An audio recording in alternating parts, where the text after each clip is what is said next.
You're listening to Space.fm. This is Dan Solo, and joining me here in the studio, very special guests from San Francisco, Garth and Yana. I see you guys. Nice to be here. Hello. I want to go back in time a bit if we can, because you're both from London. Yeah. And you left here about 10 years ago. That's right. Yeah.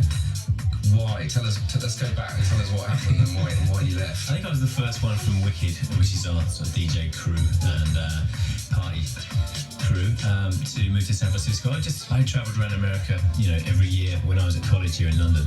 And I actually spent a lot of my youth in America as well, because my mum married an American. Right. So it was quite a logical thing to do after I graduated and stuff, was to go over and spend some time there. So I thought 6 months max. And I'd been there about a month, and then Yana joined myself, and we threw our full moon party. Fantastic. And then there was no going back, Brilliant. And then, because and I hear there's a Greyhound bus involved as well. Where did that come in?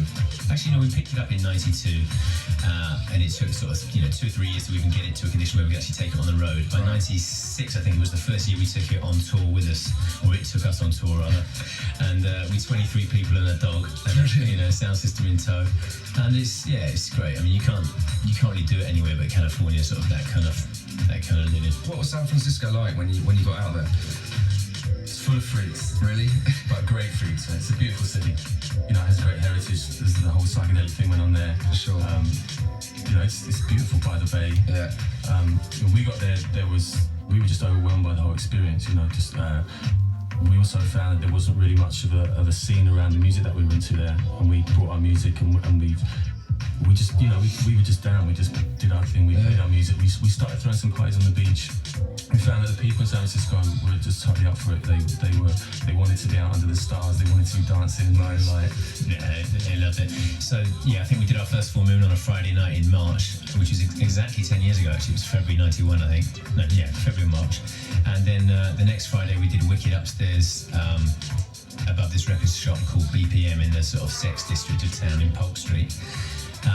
And it was packed to the rafters, so we were on a roll. So we found a local club, found a seedy basement, started doing our weekly thing, and it just got to a point where we couldn't leave. Brilliant. And what sort of stuff were you playing when you got out there?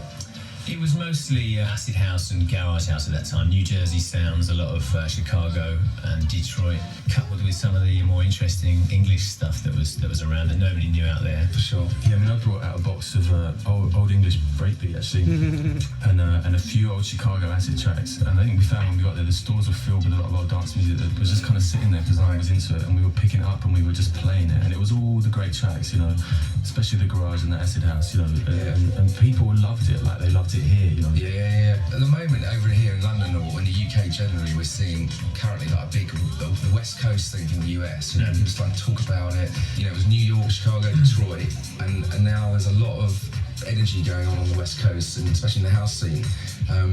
You've got your Halo and Hippie, obviously H Foundation are just blowing up big time. There's you guys, all the Greyhound stuff. It's you're hearing it out more and more. Why do you think there's been this kind of West Coast? Yeah, to be honest, it's been an amazing party scene for 10 years in San Francisco. There's nothing new there. It's not like, we suddenly decided, we know how to dance, 2 years ago. Yeah, for sure. But it wasn't the industry place that it is now. There was no labels there at all. I think, there was probably one or something out of LA.